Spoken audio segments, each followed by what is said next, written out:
السلام علیکم ورحمۃ اللہ وبرکاتہ. کیا حال ہے سب کا؟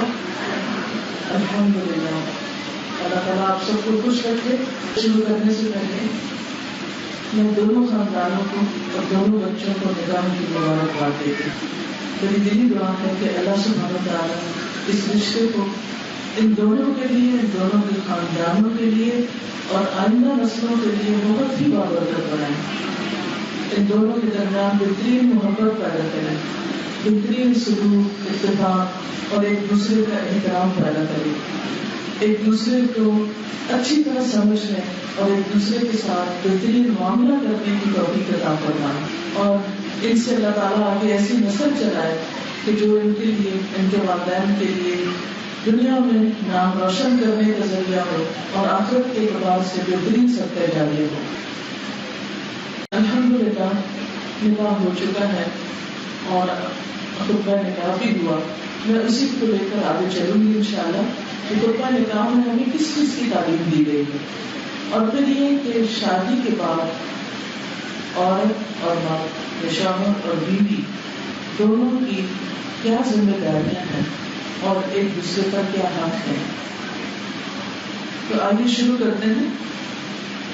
نحمده ونصلي على رسوله الكريم، اما بعد فاعوذ بالله من الشيطان الرجيم. بسم الله الرحمن الرحيم. رب اشرح لي صدري ويسر لي امري واحلل عقدة من لساني يفقهوا قولي. ان الحمد لله نحمده ونستعينه ونستغفره ونعوذ بالله من شرور أنفسنا ومن سيئات أعمالنا. من يهده الله فلا مضل له ومن يضلله فلا هادي له. وأشهد أن لا إله إلا الله وأشهد أن محمدا عبده ورسوله. يا أيها الذين آمنوا اتقوا الله حق تقاته ولا تموتن إلا وأنتم مسلمون. يا أيها الناس اتقوا ربكم الذي خلقكم من نفس واحدة وخلق منها زوجها وبث منهما رجالا كثيرا ونساء واتقوا الله الذي تساءلون به والأرحام إن الله كان عليكم رقيبا. يا أيها الذين آمنوا اتقوا الله وقولوا قولا سديدا يصلح لكم أعمالكم ويغفر لكم ذنوبكم ومن يطع الله ورسوله فقد فاز فوزا عظيما. شکر اور تعریف اللہ کے لیے ہے. ہم اسی سے مدد چاہتے ہیں اور اسی سے اپنے گناہوں کی معافی چاہتے ہیں، اور ہم اپنے نفس کی شرارتوں اور برائیوں کے مقابلے میں اپنے آپ کو اللہ کی پناہ میں دیتے ہیں. حقیقت یہ ہے کہ جس کو اللہ سیدھے راستے پر چلائے اس کو کوئی بھٹکا نہیں سکتا، اور جس کو وہ گمراہ کر دے اسے کوئی سیدھے راستے پر لا نہیں سکتا. اور میں گواہی دیتی ہوں کہ اللہ کے سوا کوئی معبود نہیں، اور یہ کہ محمد صلی اللہ علیہ وسلم اللہ کے بندے اور اس کے رسول ہیں. اے ایمان والوں، ٹھیک ٹھیک اللہ کا تقوی اختیار کرو اور مرتے دم تک اللہ کی وفاداری اور اطاعت شاری پر قائم رہو. اے لوگوں، اپنے رب کے غضب سے ڈرو جس نے تمہیں ایک جان سے پیدا کیا اور اسی جان سے اس کا جوڑا پیدا فرمایا، اور پھر ان دونوں کے ذریعے بہت سے مرد اور عورتیں دنیا میں پھیلا دیے. اس پالنے والے کی ناراضگی سے بچتے رہنا جس کا واسطہ دے کر تم ایک دوسرے سے اپنے حقوق مانگتے ہو، اور رشتہ داروں کے حقوق کا پاس اور لحاظ رکھو. یقین جانو اللہ تمہاری نگرانی کر رہا ہے. اے ایمان والو، اللہ سے ڈرتے رہو اور جچی تلی مضبوط بات زبان سے نکالو. اللہ تمہارے اعمال کی اصلاح فرما دے گا اور گناہوں پر معافی کا پردہ ڈال دے گا. اور جو لوگ اللہ اور اس کے رسول کی اطاعت اور فرما برداری کریں گے وہ عظیم کامیابی سے سرفراز ہوں گے. اللہ کا شکر ہے کہ اللہ نے ہمیں مسلمان گھرانے میں پیدا کیا. ہم نے آنکھ کھولتے ہی اللہ کا نام سنا، مسلمان ماؤں کی گودوں میں پرورش پائی، ہمارے چاروں طرف آزانی گونجی، ہم نے لوگوں کو اللہ کی عبادت کرتے ہوئے دیکھا. مسلمان گھرانوں میں ہم نے آنکھ کھولی اور اسلام کو لے کر گئے ہوئے. یہ صرف اور صرف اللہ کا احسان ہے کہ جس نے ہمیں دنیا کی سب سے بڑی نعمت سے سرفراز کیا، جسے خود قرآن مجید میں نعمت کہا گیا ہے. الیوم اکملت لکم دینکم واتممت علیکم نعمتی ورضیت لکم الاسلام دینا. آج میں نے تمہارے لیے تمہارا دین مکمل کر دیا اور تم پر اپنی نعمت تمام کر دی، یعنی مکمل دین تمہیں عطا کیا. یہ دین اسلام ایک نعمت ہے جو ہمیں ہماری کسی بھی کوشش کے بغیر نصیب ہو گیا اور تمہارے لیے دین اسلام کو پسند کیا. اس نعمت پر ہم جتنا بھی شکر ادا کریں اتنا ہی کم ہے. لیکن شکر کیسے ادا کریں؟ دل میں بھی ادا کریں، زبان سے بھی کریں، اور پھر جب عمل کی باری آئے تو اللہ کے حکم کے مطابق اپنی زندگی بسر کر کے اللہ تعالیٰ کے شکر گزار بندے بنے. کیونکہ جو شکر گزار بندے ہوتے ہیں اللہ سبحانہ تعالیٰ کا وعدہ ہے کہ وہ انہیں اپنی مزید نعمتیں عطا کرے گا. لئن شکرتم لأزیدنکم، اگر تم نے شکر ادا کیا تو میں تمہیں ضرور و ضرور اور زیادہ دوں گا. یعنی جس بھی نعمت پر شکر کرو گے وہ نعمت بڑھتی چلی جائے گی. یہ شکر نعمتوں کی حفاظت کا ذریعہ ہے. اس لیے شادی کے موقع پر بھی ہمیں سب کو اللہ سبحانہ تعالیٰ کا شکر ادا کرنا چاہیے. اور ہمارا دین ہمیں نہ صرف یہ کہ نماز روزے کی تعلیم دیتا ہے، عبادات کے طریقے بتاتا ہے، بلکہ شادی بیاہ کے بھی طریقے بتاتا ہے. اور اس معاملے میں بھی اس نے ہمیں بہترین تعلیم دی ہے. اور پھر عین شادی کے موقع پر، نکاح کے موقع پر جو خطبہ دیا جاتا ہے اس میں آئندہ زندگی گزارنے کے لیے بہترین رہنمائی ہے. یہ ہمارے دین کی خوبصورتی ہے کہ کوئی موقع ایسا نہیں ہوتا کہ جس کے بارے میں وہ ہماری رہنمائی نہ کرے، اور اگر وہ ہماری رہنمائی نہ کرے تو ہم اندھیروں میں ہی گھومتے رہیں، ہم اندھیروں میں ہی بھٹکتے رہیں اور ہمیں نہ پتہ چلے کہ ہم نے زندگی کیسے گزارنی، کس موقع پر کیا کرنا ہے. یہ اللہ سبحانہ تعالیٰ کا بہت بڑا فضل ہے کہ جس نے ہمیں وہ سکھا دیا جو ہم جانتے نہ تھے. لیکن افسوس یہ ہے کہ ہمارے یہاں عموماً جب نکاح ہوتا ہے تو خطبہ نکاح کی صرف عبارت پڑھ دی جاتی ہے برکت کے لیے، مصنوع خطبے کے طور پر، اور بات ختم ہو جاتی ہے. وہ بھی ٹھیک ہے لیکن اس سے مقصد پورا نہیں ہوتا، کیونکہ یہ خطبہ اپنے اندر بہت سی ہدایات رکھتا ہے. اس لیے ضروری معلوم ہوتا ہے کہ اس موقع پر کسی کا ترجمہ اور تھوڑی سی وضاحت کر دی جائے. الحمدللہ مرد عموماً اس خطبے کو سنتے رہتے ہیں، کہیں کہیں اس کے اوپر درس بھی ہوتا ہے، لیکن خواتین عموماً اس سے محروم رہ جاتی ہیں. شادی تو مرد اور عورت دونوں کی ہوتی ہے، جب تک دونوں کو یہ روشنی نہیں ملے گی تو بات کیسے بنے گی؟ کیونکہ یہ گاڑی صرف ایک پہیے سے نہیں چلتی، اس کے دونوں طرف کے پہیوں کا ہونا اور ان کے اندر بیلنس ہونا بھی بہت ضروری ہے. تو آئیے دیکھتے ہیں کہ ہمیں کیا تعلیم دی گئی ہے. سب سے پہلے کیا فرمایا؟ ان الحمد للہ، بے شک تعریف اللہ کے لیے، شکر اللہ کے لیے ہے، یعنی جس نے یہ نعمت ہمیں عطا کی اور جس نے ہمیں باقی زندگی میں بھی بہت کچھ عطا کیا. ہم میں سے ہر ایک کے اوپر اللہ سبحانہ و تعالیٰ کے اتنے بے پناہ احسانات ہیں کہ اگر ہم گننا چاہیں تو گن نہیں سکتے. وَإِن تَعُدُّوا نِعْمَةَ اللَّهِ لَا تُحْصُوهَا، اگر تم اللہ کی نعمتوں کو شمار کرنا چاہو، گننا چاہو تو تم گن ہی نہیں سکتے. ساری زندگی گزر جائے گی لیکن نعمتیں ختم نہیں ہوں گی. لیکن عموماً کیا ہوتا ہے کہ جو کچھ ہمیں ملا ہے اس کا ہم ذکر بھی نہیں کرتے، اور جو نہیں ملتا یا کسی ایک چھوٹی سی چیز سے بھی محرومی ہو جاتی تو ہر وقت اسی کی فکر کرتے رہتے ہیں، اسی کا غم کھاتے رہتے ہیں اور اللہ تعالیٰ کے احسانات کو بھول جاتے ہیں، جس کی وجہ سے ہماری زندگی میں جو خوشیاں ہوتی وہ ختم ہو جاتی ہیں. ہم مایوسی کا شکار ہو جاتے ہیں، ہم غمگین، دکھی اور پریشان ہونا شروع ہو جاتے ہیں. جبکہ ایسی کسی بھی موقع پر جب بھی ہمارے اندر کوئی ناگواری آئے، کوئی چیز ہمیں پسند نہ آئے تو فوراً سوچیں کہ اللہ نے اور کیا کچھ دیا. جب ان کے بارے میں سوچنے لگیں گے تو آپ کا دل شکر سے بن جائے گا. آپ دیکھیے کہ بعض اوقات کسی انسان کی طرف سے کوئی تکلیف پہنچتی اور خصوصاً شادی کے بعد آپ دیکھیں میاں بیوی کے درمیان بہت کلوزنس ہوتی ہے، ایک دوسرے سے بڑی توقعات ہوتی ہیں، اللہ تعالیٰ دلوں میں محبت بھی ڈال دیتا ہے، لیکن ہوتے تو بہرحال انسان ہے نا، کمزور انسان، خلق الانسان ضعیفا، تو اس کمزوری کی وجہ سے ایک دوسرے کے حق میں کوتاہی بھی ہو جاتی ہے، ایک دوسرے کی کوئی بات اچھی نہیں بھی لگتی. ایسے موقع پر انسان اگر یہ سوچے کہ دوسرے کے اندر کیا کیا خوبیاں ہیں تو وہ کمزوری جو ہے بھول جائے گی، انسان کو اس کو صبر آ جائے گا اور انسان بڑے فائدوں کو سامنے رکھ کر زندگی کے سفر کو خوشگوار بنا لے گا.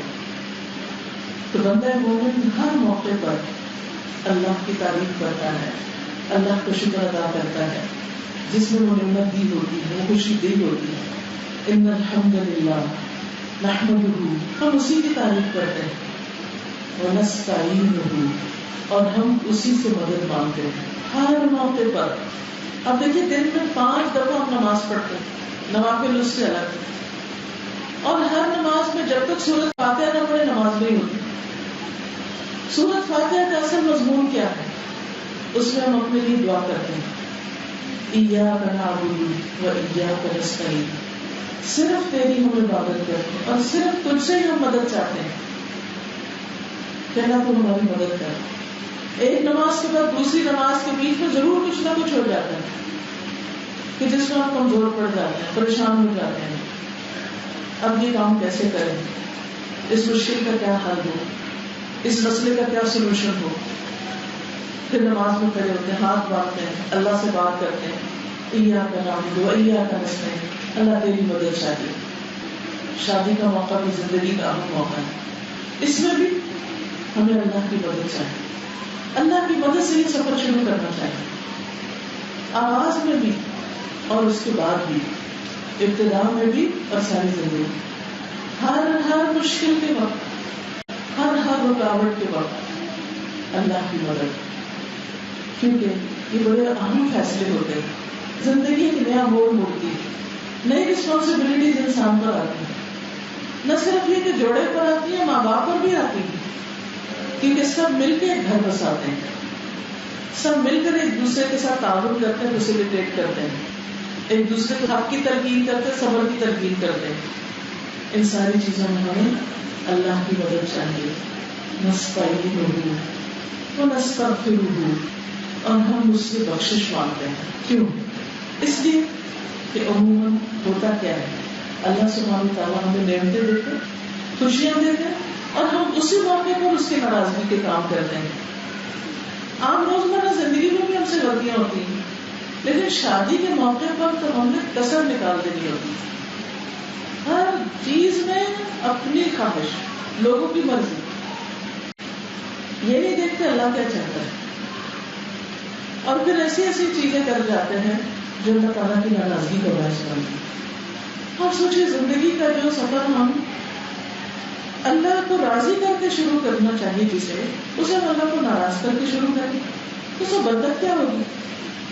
آج ہم سب لوگ اس بات پہ بڑے پریشان ہوتے ہیں کہ ادھر شادی ہوتی ہے، ادھر کوئی بری خبر آ جاتی، آپس میں کچھ نہ کچھ چپل سے شروع ہو جاتی ہے، شیطان کو اپنا کام کرنے کا موقع مل جاتا ہے، کیونکہ ہم نے شیطان کو تو راضی کیا ہوتا ہے. شیطان ہمیں اسراف کرنے کے لیے کہتا ہے، فضول خرچیاں کرنے کے لیے کہتا ہے، دکھاوا کرنے کے لیے کہتا ہے، بے حیائی کا حکم دیتا ہے، اور ہم سب لوگ اس کی باتیں مانتے چلے جاتے ہیں.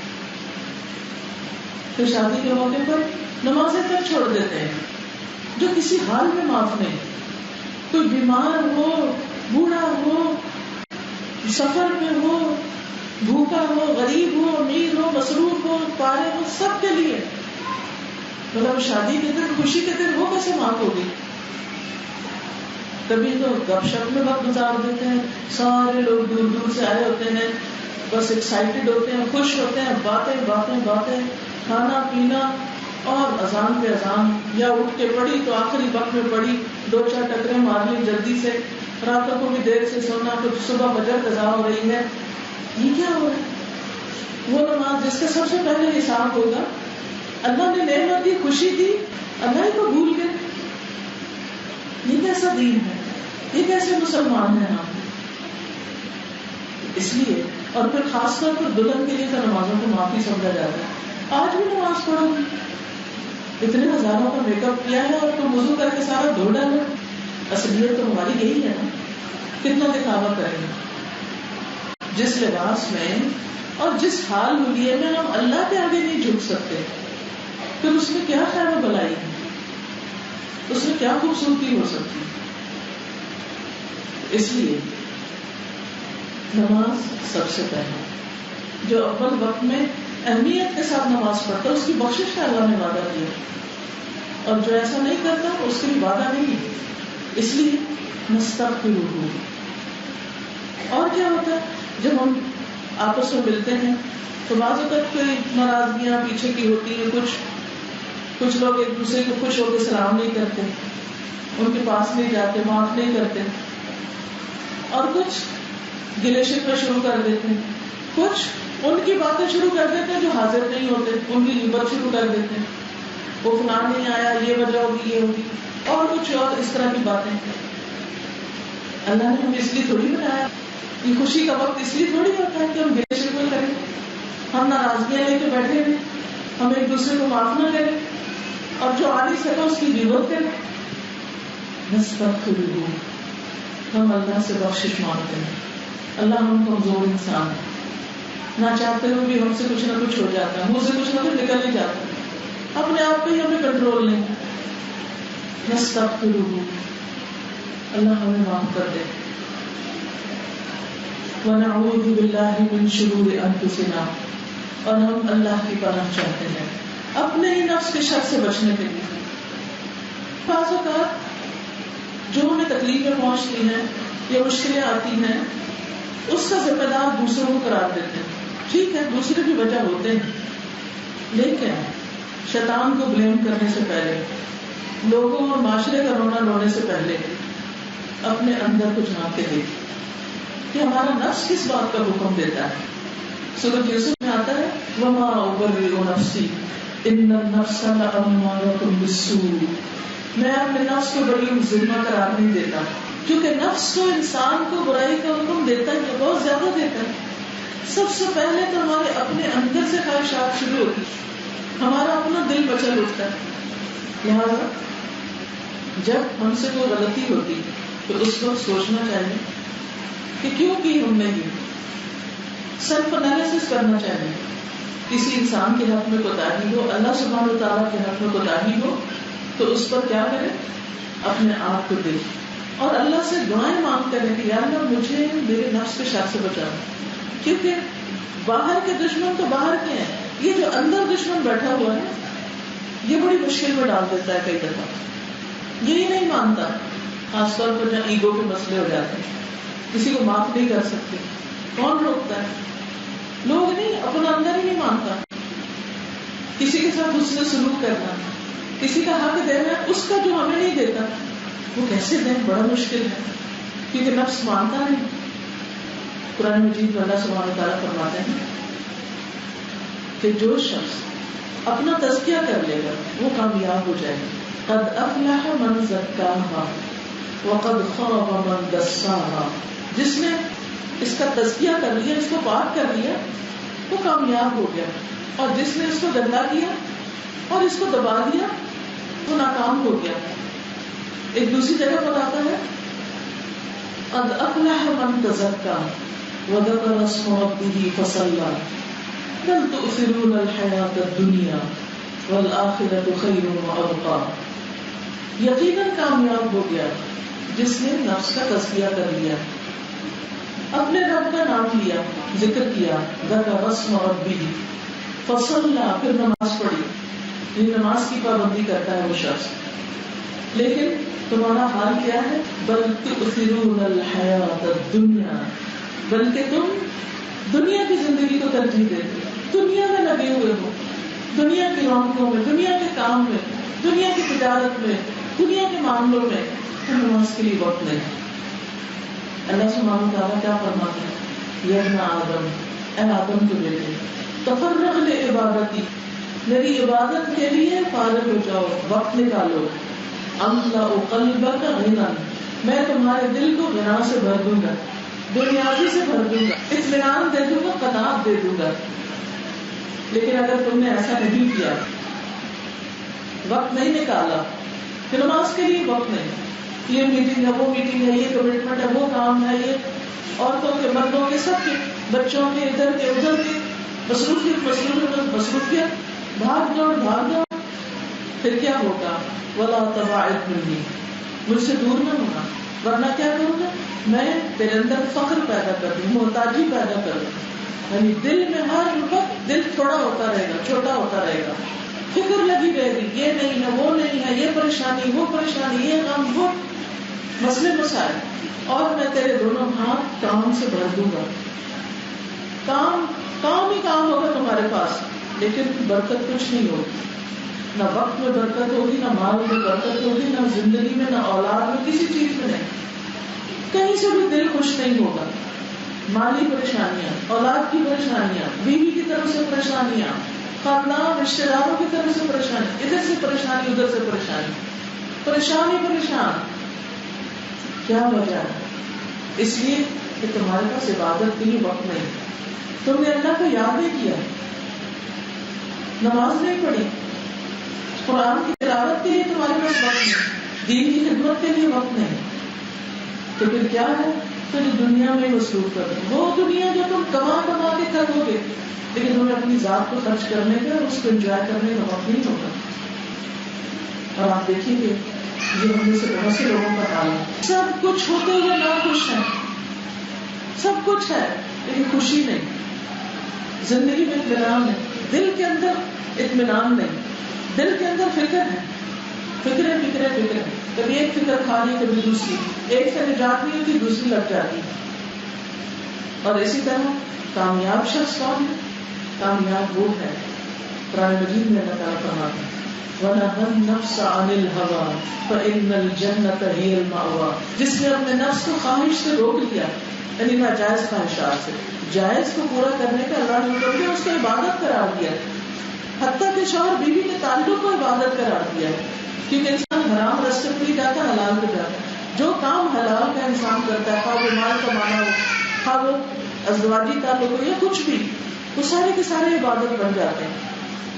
اور وہی چیزیں انسان کے لیے گناہ، حرام اور خسارے کا باعث ہوتے ہیں اگر انسان حرام راستے اختیار کرتا ہے. کہ جو شخص وَنَهَى النَّفْسَ عَنِ الْهَوَىٰ فَإِنَّ الْجَنَّةَ هِيَ الْمَأْوَىٰ، جنت اس کا ٹھکانہ ہوگی. لیکن مشکل کیا ہے؟ بل تؤثرون الحیات الدنیا والآخرۃ خیر وابقیٰ، حالانکہ آخرت بہتر ہے اور ہمیشہ باقی رہنے والی، کبھی ختم ہی نہیں ہوگی. الا الذین آمنوا وعملوا الصالحات فلہم اجر غیر ممنون. جو لوگ ایمان لائے اور انہوں نے اچھے عمل کیے، عمل صالح کیے، ان کے لیے اجر ہے کبھی نہ ختم ہونے والا، جس کی کوئی انتہائی نہیں.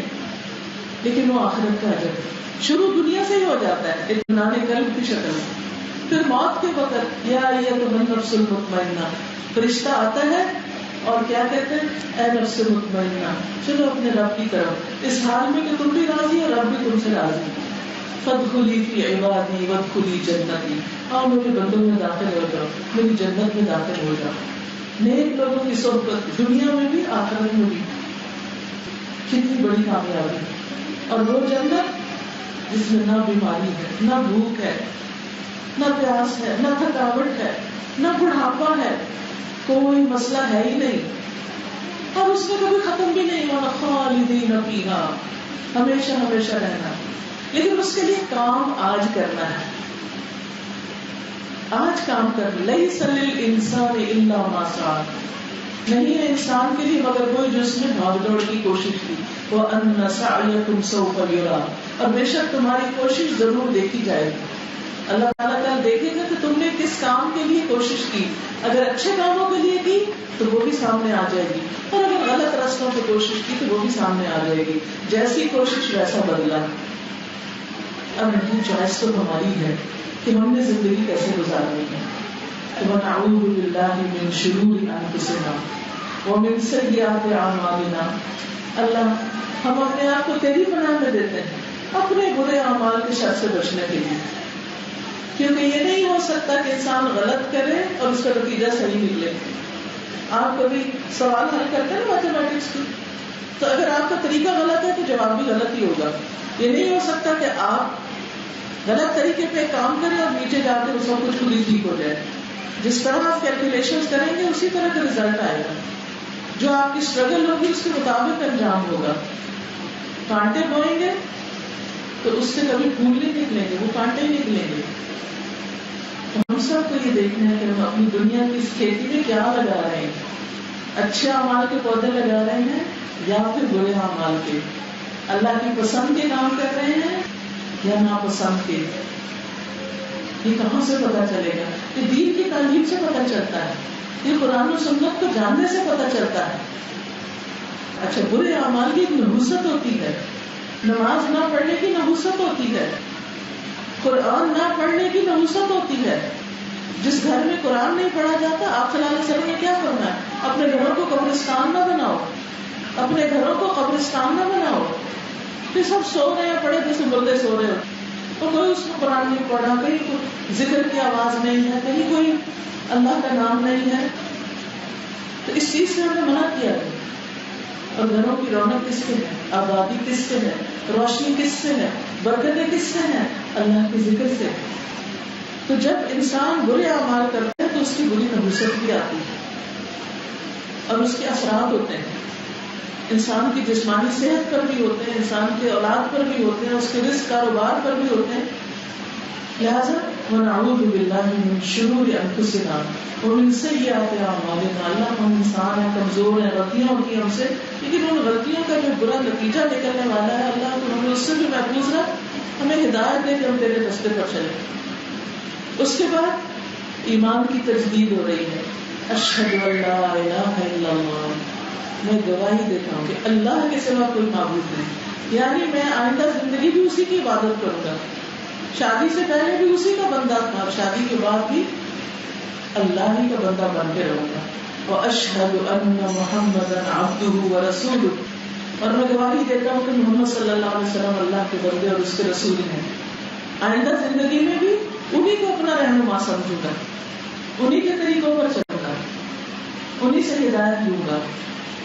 لہٰذا اس موقع پر پھر ہمیں یاد کرا دیا جائے، کیونکہ عموماً کیا ہوتا ہے، بعض اوقات لوگ اکیلے ہوتے ہیں، یعنی شادی سے پہلے دین پر قائم ہوتا ہے، اپنی مرضی ہوتی ہے.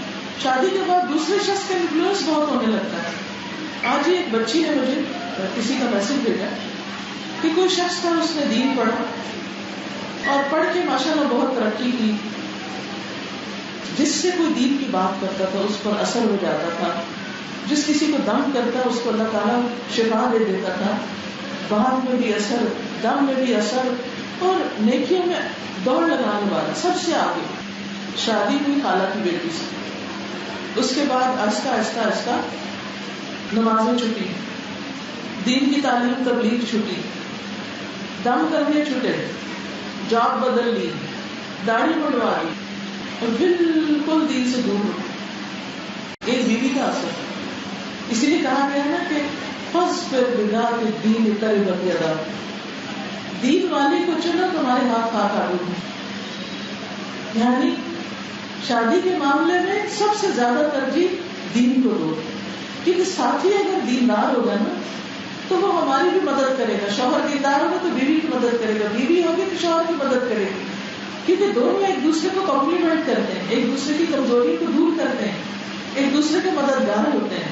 والمؤمنون والمؤمنات بعضهم اولیاء بعض، مومن مرد اور عورتیں ایک دوسرے کے مددگار ہوتے ہیں. یأمرون بالمعروف وینہون عن المنکر، نیکی کا حکم دیتے ہیں، برائی سے روکتے ہیں. ویقیمون الصلاۃ، نماز قائم کرتے ہیں.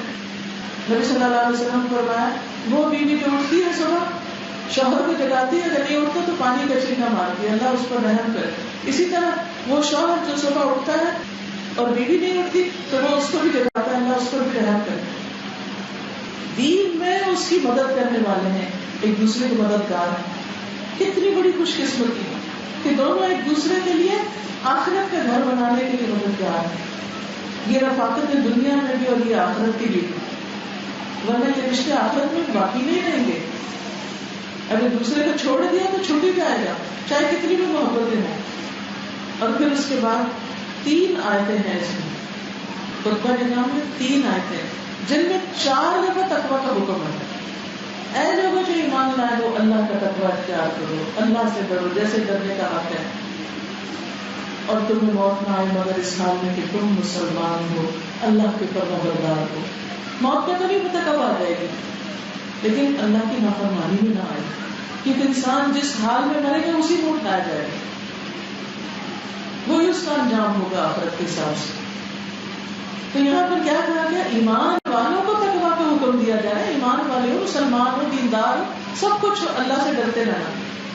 اصل میں تقویٰ کا لفظ ہے یہ وقایا سے، وقایا کہتے ہیں پروٹیکشن کو، پروٹیکٹ کرنا، بچانا، اپنے آپ کو بچانا. کس چیز سے پروٹیکٹ کرنا؟ اللہ کی نافرمانی کے کاموں سے. حضرت عمر رضی اللہ تعالیٰ عنہ نے ایک دفعہ ابی بن کعب سے پوچھا تھا کہ تقویٰ کیا ہوتا ہے. ابی بن کعب ایک بڑے اسکالر تھے. انہوں نے کہا کہ عمر کبھی تم کسی خاردار کانٹوں والے جنگل میں چلے؟ ان کا ہاں چلا. کیونکہ کیسے چلے گا؟ کانٹوں سے بچتے ہوئے، بچتے بچاتے جھاڑیوں سے چلتا چلا گیا کہ کسی چیز میں الجھن نہیں. کہا یہی تقویٰ کہ انسان اپنا دامن ان چیزوں سے بچا کے رکھے، اپنے آپ کو ان گناہوں سے بچا کے رکھے جو اللہ تعالیٰ کی ناراضگی کا سبب بنے. یعنی محتاط زندگی بسر کرے، بچ بچ کے چلے، احتیاط سے چلے، بولنے میں احتیاط، سوچنے میں احتیاط. اندر تقویٰ دل میں ہوتا ہے. جب تقویٰ دل میں آتا ہے، دل روشن ہو جاتا ہے، انسان اپنے دل کی غلطیاں بھی ڈھونڈنے لگتا ہے، اپنے نفس کو محاسبہ کرتا ہے، اپنے عمل کا خود محاسبہ کرتا ہے، اپنی غلطی کو پہچان جاتا ہے کہ میں غلط ہوں، اپنی غلطی کو مان لیتا ہے. متقی انسان ایسا ہی ہوتا ہے.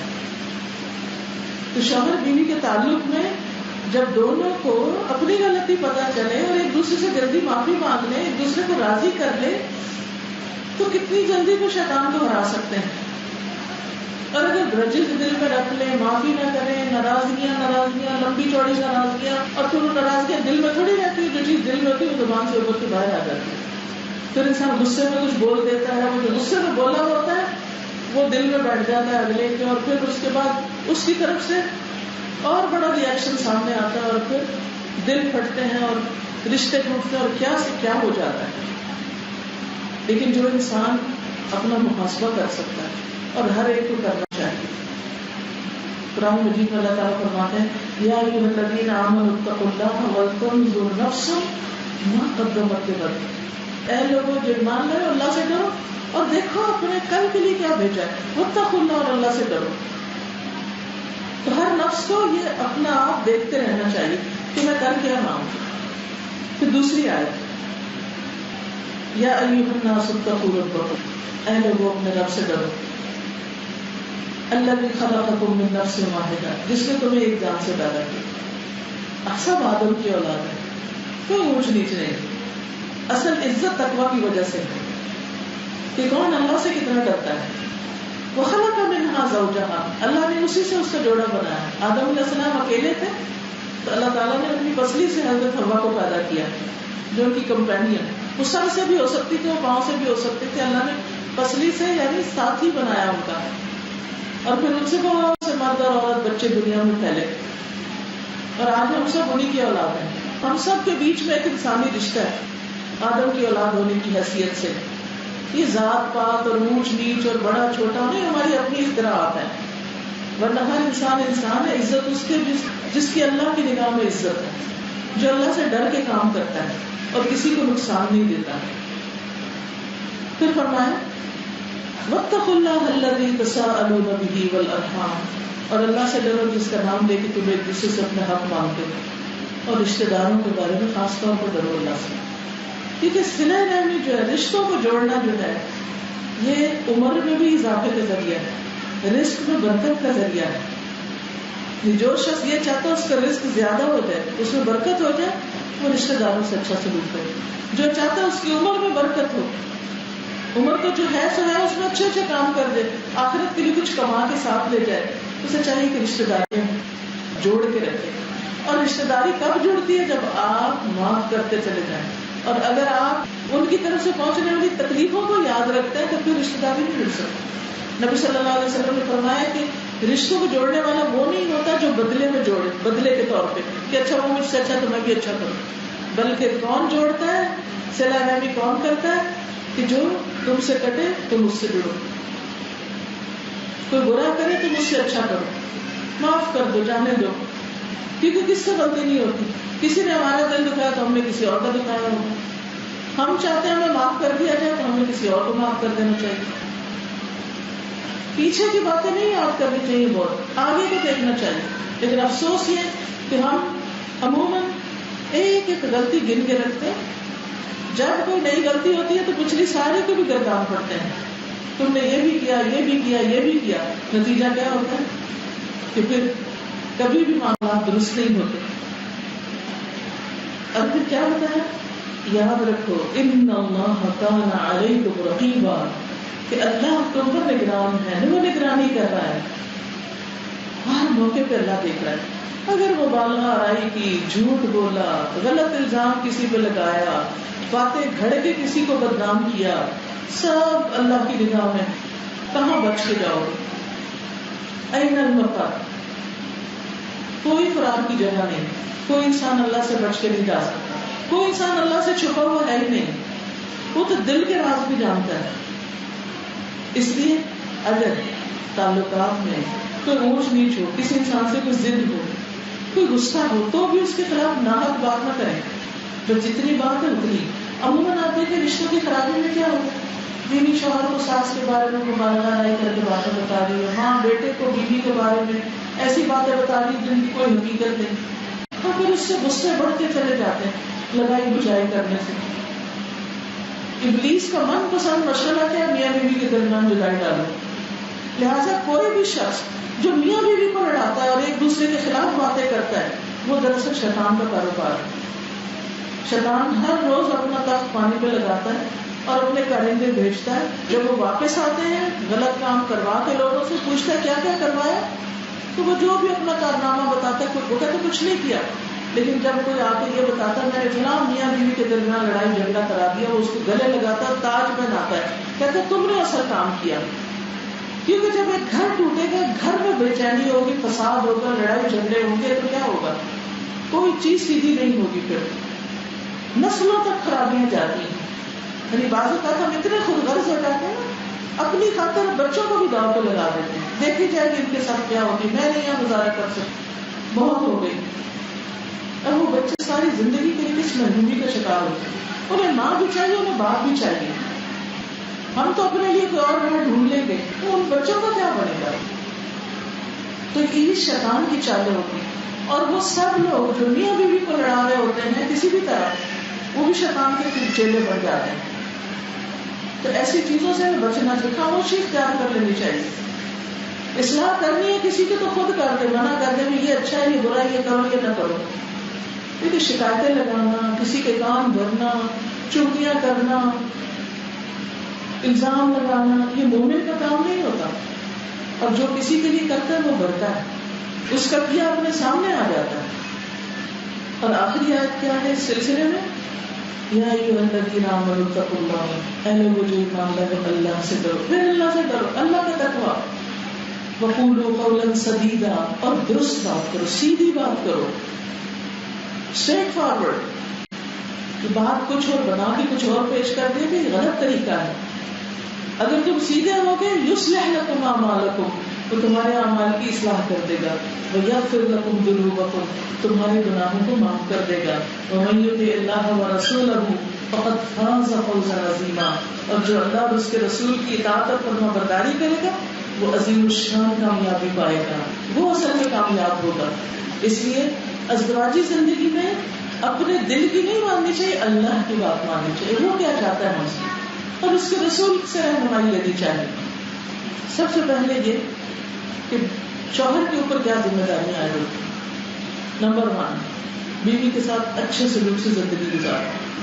اللہ سبحانہ وتعالیٰ فرماتا ہے وعاشروہن بالمعروف، اور ان کے ساتھ بھلے طریقے سے زندگی بسر کرو.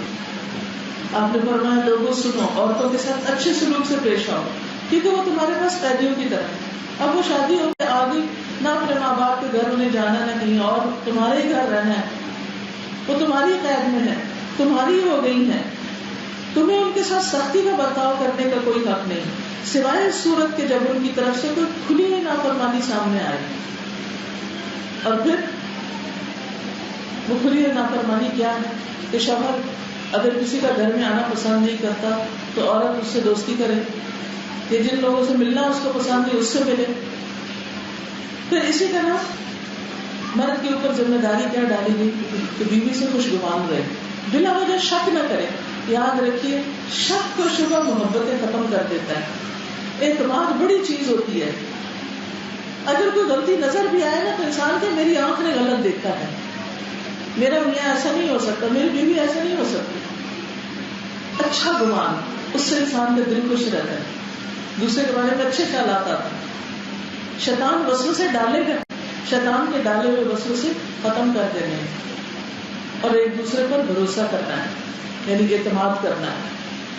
اور اگر بیوی کی کوئی بات ناپسند ہے تو کیا کرنا ہے؟ قرآن مجید میں اللہ تعالیٰ فرماتے ہیں فَإِن كَرِهْتُمُوهُنَّ فَعَسَىٰ أَن تَكْرَهُوا شَيْئًا وَيَجْعَلَ اللَّهُ فِيهِ خَيْرًا كَثِيرًا.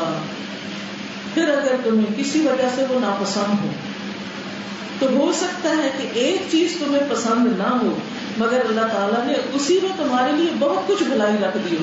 یعنی بیوی کی ایک عادت پسند نہیں, کوئی ایک چیز پسند نہیں, کوئی شکل و صورت میں کوئی چیز پسند نہیں, یا اس کے چال ڈال پہ کوئی چیز نہیں اچھی لگتی, تو اسی کو لے کے دل میں نہیں بیٹھے رہو کہ میں نہیں برداشت کر سکتا, میں نہیں دیکھ سکتا. نہیں, خوبیوں کو دیکھو, اس کو برداشت کر جاؤ, اللہ تعالیٰ اسی کے اندر تمہارے لیے بہت بڑی خوبی اور بھلائی رکھ دے گا.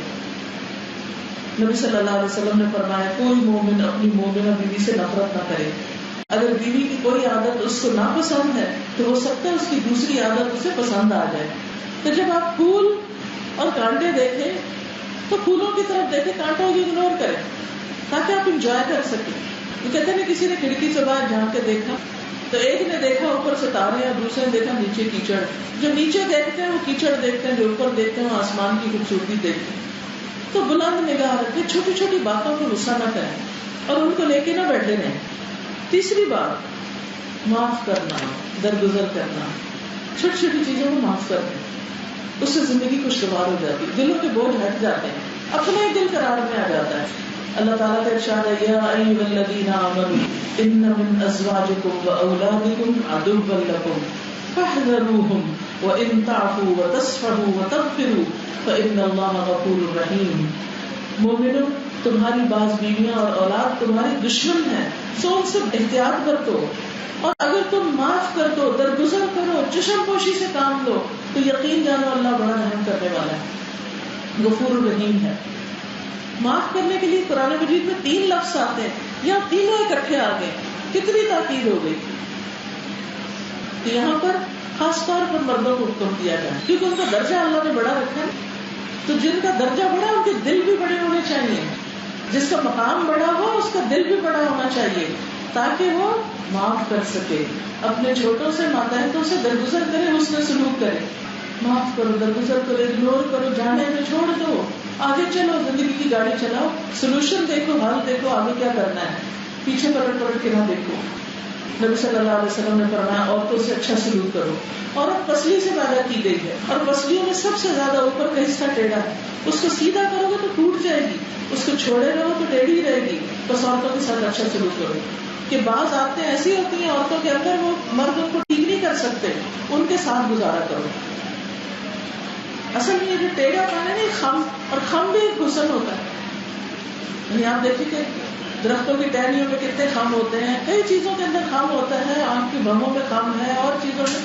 یہ خم بھی اپنے اندر ایک خوبصورتی رکھتا ہے. تو اس پہ دل آزاری نہ کرو, دل گرفتہ نہ ہو, پریشان نہ رہو, بس اس میں سلوک کرو, غلطی کو اگنور کرتے جاؤ. اب اس سے بڑی خوبصورت تعلیم کون دے سکتا ہے, اس سے بڑی نصیحت کون کر سکتا ہے. بیوی کے ساتھ کیسا معاملہ کرنا ہے, اس سے زیادہ اچھی طرح کوئی نہیں سمجھا سکتا جو ہمیں رسول اللہ صلی اللہ علیہ وسلم نے سمجھا دیا. چوتھی چیز, بیوی کے ساتھ اچھا اخلاق. نبی صلی اللہ علیہ وسلم نے فرمایا کامل ایمان والے مومن وہ ہیں جو اپنے اخلاق میں سب سے اچھے ہوں, اور تم میں سے سب سے اچھے لوگ وہ ہیں جو اپنے گھر والوں کے لیے سب سے اچھے ہیں, جو بیوی کے حق میں اچھے ہیں. ہمارے یہاں کو بیوی کے لیے اچھا تو کہتے ہیں تو رنگ مرید ہے, اس سے اسے آرٹیفیشلی بیوی کے ساتھ الٹا سیدھا سلوک کرنا پڑتا تھا کہ لوگ نہ دیکھیں. وہ کہیں بڑا روب رکھا ہوا ہے. کیا نبی صلی اللہ علیہ وسلم نے بھی اس قسم کا روب رکھا ہوا تھا کہ بیوی بات ہی نہ کر سکے, دل کا حال ہی نہ بتا سکے, ڈرتی رہے اور گھٹتی رہے؟ یہ تو ایسا خوبصورت رشتہ ہے جس کو قرآن نے کہا ہن لباس لکم وانتم لباس لہن, وہ تمہارا لباس ہے, تم ان کا لباس ہو. لباس اور جسم کے درمیان کیا ہوتا ہے؟ کچھ بھی نہیں. تو کوئی جھجک, کوئی آڑ, کوئی رکاوٹ, کوئی خوف نہیں ہونا چاہیے. دونوں کو ایک دوسرے کے ساتھ بہترین شیئرنگ کی عادت ہونی چاہیے اور ان چیزوں کی حفاظت بھی کرنی چاہیے. لباس حفاظت بھی تو کرتا ہے نا, ستر پوشی بھی کرتا ہے. ایک دوسرے کی غلطیاں کمزوریاں پتہ بھی چل رہے تو باہر نکل کے ان کا اشتہار نہیں دینا چاہیے. ایک دوسرے کی باتیں چھپانی چاہیے, ایک دوسرے کے راز چھپانے چاہیے, حتیٰ کہ دونوں کو اپنے ماں باپ کو بھی نہیں بتانا چاہیے کہ اس سے بڑی خرابیاں ہو جاتی. چھوٹی سی کو بات اچھی نہیں لگی, جھٹ ماں باپ کو بتایا, آپس میں تو ٹھیک ہو گئے اور ماں باپ بیٹھے غمگین ہو گئے. ٹھیک ہے, کوئی بڑا مسئلہ ہو تو بتانا ہی پڑتا ہے, لیکن چھوٹی چھوٹی باتیں تو آپس میں ہی رہنی چاہیے. پھر اسی طرح حضرت عائشہ کہتی ہے میں نبی صلی اللہ علیہ وسلم کی گڑیوں سے کھیلتی تھی, میری سہیلیاں بھی میرے ساتھ کھیلتی. جب آپ تشریف لاتے تو سب ادھر ادھر چھپ جاتے, آپ ایک ایک کو ڈھونڈ کے میرے پاس بھیجتے کہ میرے ساتھ کھیلیں. میری بیوی کی کچھ شوق ہے, دلچسپیاں ہیں, نبی صلی اللہ علیہ وسلم ان کا بھی خیال رکھتے ہیں. ہمارے یہاں اگر کوئی لڑکی شادی کے بعد گڑیا سے کھیلے تو صحیح, تبھی تک تم بچی بنی ہوئی, تم نے بڑا کام ہونا, حشر کر دیں گے اس کا. لیکن نبی صلی اللہ علیہ وسلم سے کتنی چھوٹی تھی عمر میں اور کتنا خوبصورت تعلق تھا ان کا آپس کا. عمر اور یہ سب چیزیں کچھ میٹر نہیں کرتی اگر دل مل جائے, اور ان کو جوڑ کے بنا کے رکھنا پڑتا ہے. پانچویں چیز جو مردوں پہ عائد ہوتی وہ ہے راہ دلی سے بیوی کو خرچ دینا, نام نفقہ دینا, اس کی ضرورت پوری کرنا, کہ وہ کسی اور کی طرف نہ دیکھے. شوہر نے اس کی ذمہ داری لی ہے, وہی اس کی ہر چیز ضرورت پوری کرے. اب بعض جگہ کیا ہوتا ہے, بیوی بیمار ہے لے کے بھیج دو, بچہ پیدا ہے لے کے بھیج دو, علاج کرانا لے کے بھیج دو, کوئی مدد چاہیے ماں آ جائے مدد کرنے کے لیے. اب کتنی دفعہ ایسے ہوتے ہیں بیچاری مائیں جو ہیں بچیوں کی, بچہ پیدا ہو رہا ہے, ماں آ رہی ہے, وہ خدمت کر رہی ہے, خاطریں کر رہی ہے, بچے کو بھی سنبھال رہی, بیٹے کو بھی دیکھ رہی. یہ ماں کی ذمہ داری تھوڑی ہے, یہ تو شوہر کا انتظام کرنا چاہیے. لیکن ہمارے کلچر میں یہ چیز رچ بس گئی کہ مفت کی خدمت حاصل کروں یا خدمات حاصل کروں. جو نان نفقے کی خرچ کرنے کی بات ہے, اس کے بعد اتنی خوبصورت حدیث ہے صحیح مسلم کی. فرمایا ایک دینار وہ ہے جو تم نے اللہ کے راستے میں خرچ کیا, ایک وہ ہے جو تم نے کسی غلام کو آزاد کرنے میں خرچ کیا, ایک وہ ہے جو تم نے کسی فقیر کو دیا, ایک وہ ہے جو تم اپنے گھر والوں پہ خرچ کر رہے ہو. اس میں سب سے زیادہ اس دینار کو خرچ کرنے کا ثواب ہے جو تم نے اپنے گھر والوں پہ خرچ کیا, کیونکہ ان پہ خرچ کرنا واجب ہے, لازم ہے, فرض ہے. تو جو فرض ادا کرتا ہے اس کا اجر زیادہ ہوتا ہے, نفل سے زیادہ فرض ادا کرنے کا اجر ہے. چھٹی چیز بیوی کی دینی تعلیم و تربیت, یہ بھی شوہر کا فرض ہے کہ وہ نماز پڑھتی ہے یا نہیں, وہ اپنے باقی احکامات پورے کر رہی ہے کہ نہیں. قرآن مجید میں اللہ تعالیٰ فرماتے ہیں یا ایھا الذین آمنوا قوا انفسکم واہلیکم نارا, اے لوگوں جو ایمان لائے ہو اپنے آپ کو اور اپنے گھر والوں کو آگ سے بچاؤ, جہنم سے بچاؤ. ان کے دین کے بارے میں فکر مند رہو, تم دین پہ چل رہے ہیں یا نہیں. قرآن مجید میں نبی صلی اللہ علیہ وسلم کے ذریعے مومنوں کو ہدایت دی گئی وَأْمُرْ أَهْلَكَ بِالصَّلَاةِ وَاصْطَبِرْ عَلَيْهَا, اپنے گھر والوں کو نماز کی تاکید کرو اور خود بھی اس کی پابندی کرو. حدیث میں آتا ہے جب کوئی مرد رات میں اپنی بیوی کو جگاتا ہے اور وہ دونوں مل کر 2 رکعت نماز پڑھتے ہیں تو شوہر کا نام ذکر کرنے والوں میں اور بیوی کا نام ذکر کرنے والیوں میں لکھ لیا جاتا ہے. وَالذَّاكِرِينَ اللَّهَ كَثِيرًا وَالذَّاكِرَاتِ أَعَدَّ اللَّهُ لَهُمْ مَغْفِرَةً وَأَجْرًا عَظِيمًا. کثرت سے اللہ کا ذکر کرنے والے مرد اور عورتیں اللہ نے ان کے لیے مغفرت کا وعدہ کر رکھا ہے اور اجر عظیم کا وعدہ کر رکھا ہے. 7ویں چیز کہ اوور آل زندگی کو خوشگوار بناتے رہے انسان, صبر کے ساتھ ایک دوسرے کو برداشت کرے. اب بیوی کی بھی کچھ ذمہ داریاں ہیں, کیونکہ خالی شوہر کے کرنے سے نہیں بات بنے گی, عورت کو بھی اپنی ذمہ داریاں نبھانی چاہیے. نمبر 1 ذمہ داری شوہر کی اطاعت, شوہر کی بات مانی جائے. ہر معروف چیز میں قرآن مجید میں آتا فالصالحات قانتات, نیک بیویاں فرمانبردار ہوتی. شوہر کی بات مانتی، حتیٰ کہ نفل روزہ بھی شوہر کی اجازت سے رکھنا چاہیے کہ وہ کیا کہتا ہے، اس کی خوشی کو سامنے رکھنا چاہیے. نبی صلی اللہ علیہ وسلم نے فرمایا 2 قسم کے لوگ ہیں جن کی نمازیں ان کے سروں سے اوپر نہیں جاتی. اس غلام کی جو اپنے آقا سے فرار ہو جائے جب تک واپس نہ آئے، اس عورت کی نماز جو شوہر کی نافرمانی کرے جب تک شوہر کی نافرمانی سے باز نہ آ جائے. اللہ تعالیٰ وہ نماز بھی قبول نہیں کرتا. اللہ کی رضا شوہر کی رضا میں ہے. ہاں، شوہر کی رضا اگر معروف چیز ہو، حرام چیز کا حکم نہ دے. دوسری چیز جو عورت پر ذمہ داری آتی ہے، اپنی عزت، عصمت، آبرو کی حفاظت، اپنی شرم و حیا کی حفاظت. شوہر کو کوئی شکایت نہ ہو، ہر اس کام سے بچے کہ جس سے شوہر کے دل میں کوئی وسوسہ یا شیطانی خیال آ سکتا ہے. نبی صلی اللہ علیہ وسلم نے فرمایا عورت جب 5 وقت کی نماز پڑھے، اپنی عزت کی حفاظت کرے، اپنے شوہر کی فرما بردار رہے، وہ جنت کے جس دروازے سے چاہے داخل ہو جائے. اتنا بڑا آ جائے. نمبر 3، شوہر کی اجازت اور مرضی کے بغیر گھر سے نہ جائے، چاہے ماں باپ کا ہی گھر کیوں نہ ہو. اس کا یہ مطلب نہیں کہ اللہ نے مردوں کو اتھارٹی دی اور وہ بچیوں کو ماں باپ سے بھی ملنے سے روک دیں، کیونکہ قطع رحمی سے برکتیں نہیں ہوتی. لیکن بیوی کے اوپر فرض عائد ہوتا ہے کہ شوہر کو اعتماد میں لے کے اس کو راضی کر کے گھر سے نکلے. اور شوہر کا فرض کیا بنتا ہے کہ بیوی کو صحیح جائز کام کے لیے نکلنے کی خوشی سے اجازت دے. وہ جو بھی اچھا کام کرے گی شوہر کا بھی اس میں حصہ ہو جائے.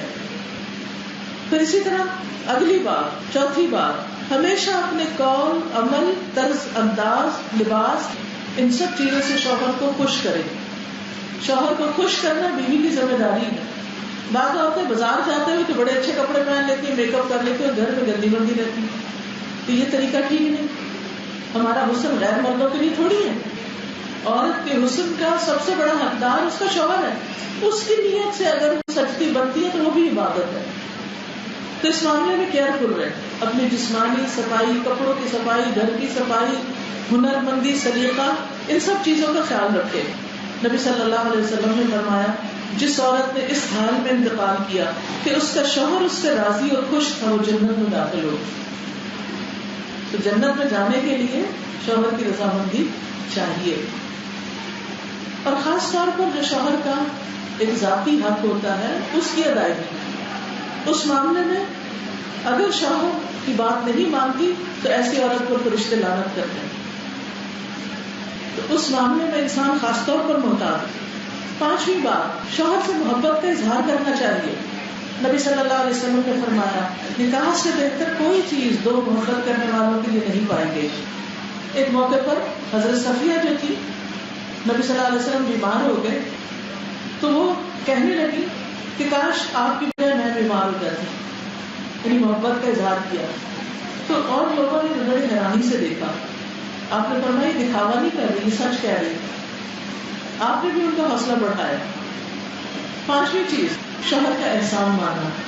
جو بھی وہ کرے احسان، اچھا سلوک، اس کا اپریشیٹ کرنا. ہم کہتے ہیں کہ ہمارا حق تھا، وہ کچھ لایا ہے، وہ کچھ کر رہا ہے، وہ محنت کر رہا ہے، وہ کما رہا ہے، وہ سب تو کیا ہے اسے کرنا نہیں.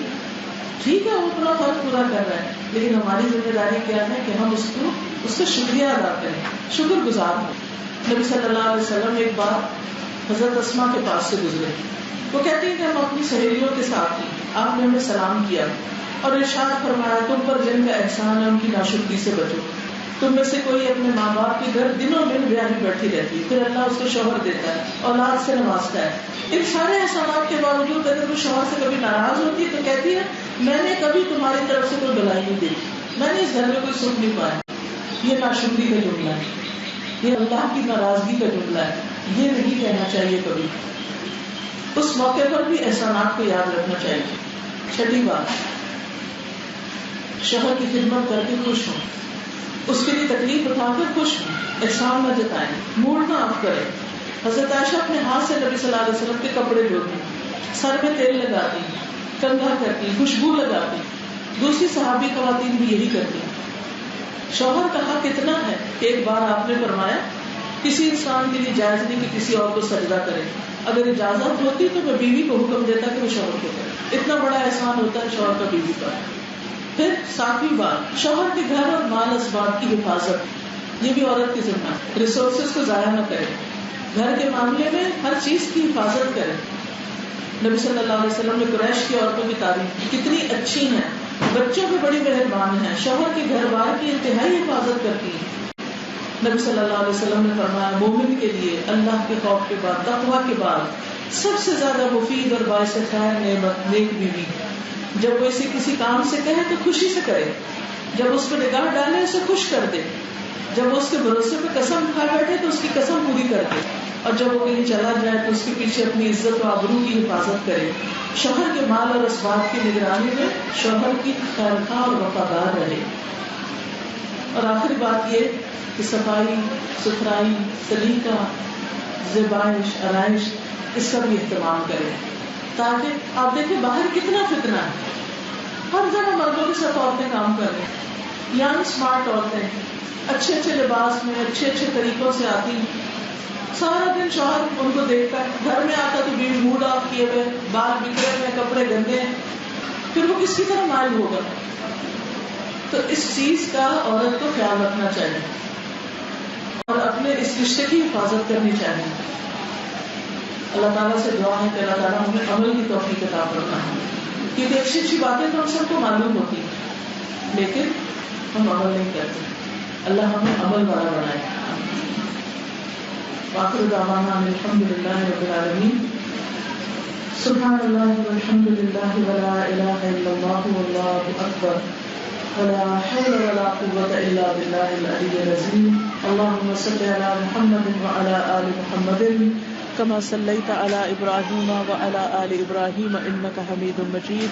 اللهم بارك على محمد وعلى آل محمد كما باركت على إبراهيم وعلى آل إبراهيم إنك حميد مجيد.